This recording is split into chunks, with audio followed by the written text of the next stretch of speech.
De Los Santos, Arles, anong mga challenges ba? Saan nanggagaling itong mga to? At gaano karami pa ba yung mga OFWs na hindi pa napapauwi ng DFA?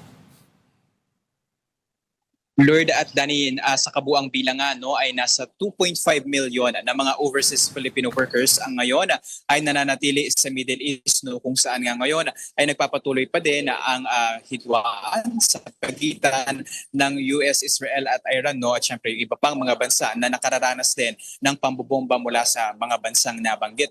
At kung saan nga dyan sa 2.5 million na yan ng mga OFWs, ayon sa DFA ay nasa 2,000 OFWs pa lang, humigit kumulang yung ating nare-repatriate. At aminado nga ang DFA na nananatili ang hamon ito dahil yung ilang mga OFWs ay pinipiling manatili pa rin sa kanilang mga trabaho at ayaw umuwi ng bansa. Yung iba naman ay may asawa na ng mga Iranian na nasa 800 nga yung bilang, habang yung iba naman na naipit kagaya ng mga nagpipilgrimage, yung mga religious groups ay nananatili pa rin doon sa lugar. At syempre kasama sa mga hamon dyan yung nananatiling nakasarado na mga airspace, kaya kinakailangan pang mag-land travel papunta sa iba pang mga kalapit na bansa kung saan bukas ang airspace para makapag-uwi ng ating mga kapatid na OFWs. At aminado nga ang DFA na kakaunti o maliit pa rin ang bilang na ito. Pero sa ngayon ay hindi pa naman daw nakatakda yung mandatory na repatriation dito dahil in their list of their operation,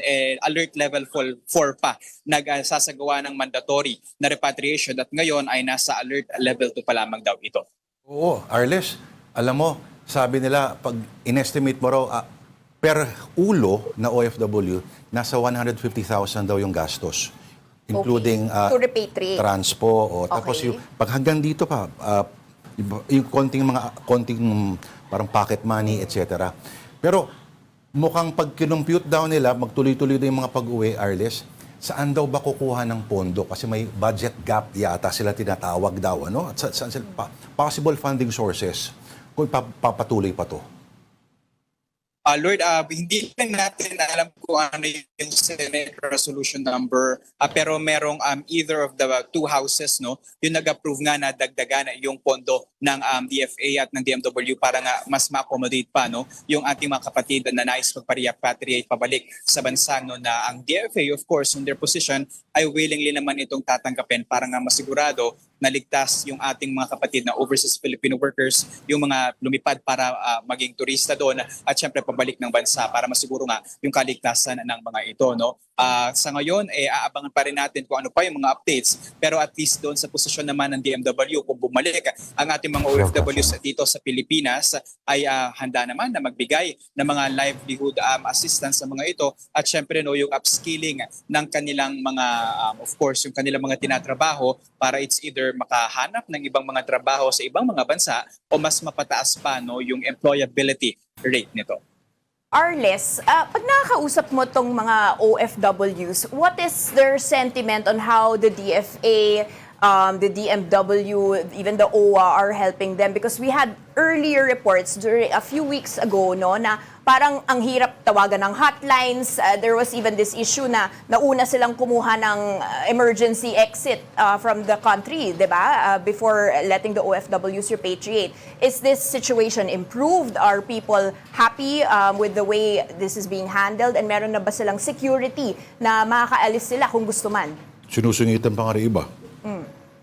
Sinusungitan Tama ka dyan, Danny, I remember that, yung parang wala na daw condor, wala nang time yung embahada para magtanggap, ng mga concern ng ating mga OFWs. So far, wala tayong natanggap na update mula dyan, mula kay Secretary Lazaro. Pero tuloy-tuloy naman daw yung kanilang coordination nga sa DMW para masigurado na matugunan kung ano man yung concern ng ating mga kapatid doon. Pero yung pakikipag-usap natin sa ilang mga OFWs doon sa lugar, ako personally, may mga kilala rin ako doon, at least sa Saudi.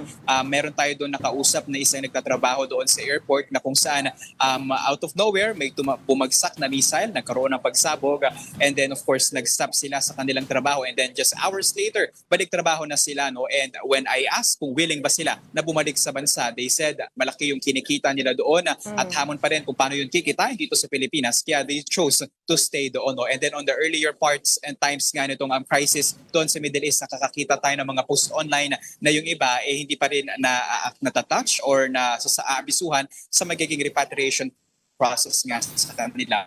But Arles. still, on the latest count ng DFA ay nasa 2,000 na yan. Yes, Lord. Ang observation kasi ng marami, yung mga gustong umuwi, yung mga baguhan lamang. Kasi yung mga veterano na ng mga matagal lang mga Pinoy Okay naman sila na nasa Israel halimbawa, kahit sabihin nila every year may nangyayaring bomba, normal lang daw yan. At mas safe pa daw ang feeling nila ron than Then walking umuwi. along any Metro Manila street. May option ba, Arles, to that point, na umuwi just now because of this crisis, tapos Babalik ulit? Or pag umuwi, repatriated na ba yan at mawawala na talaga ng trabaho? Dani, nakadepende yan doon sa kontrata ng ating mga OFWs, no? Kasi may ilan na hindi na pwedeng bumalik kapag umalis kasi ang mangyayari niyan para magiging end of contract, no? So in legal terms, baka possible maging breach of contract yan. So baka possibly mabandoon sa agency, and syempre yung pagka yung OFW bumalik, nag-end ang contract, bumalik sa bansa, syempre yung tatamaan yung agency, no? So ito yung mga legal aspect na I think it's also nice to consider to ask yung ating mga agencies and of course yung embassy, kasi syempre ating iniisip pa din yung kapakanan ng mga OFWs.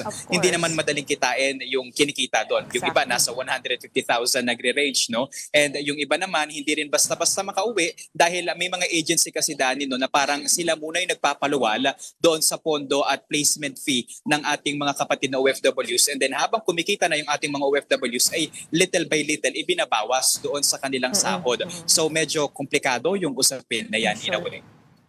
Arles, nasa Manila Hotel ka ba? Yes, Lord. Sabi na nga ba eh. Oo. Anong ganap dyan? Oo. Tatatungin ba natin kung anong ganap dyan? O kain mo na lang kami dyan. Tell Sa us. may, What's the anong latest? pangalan ng buffet dyan sa ano? Masarap yung buffet dyan sa Manila Hotel. Arles, okay, sorry.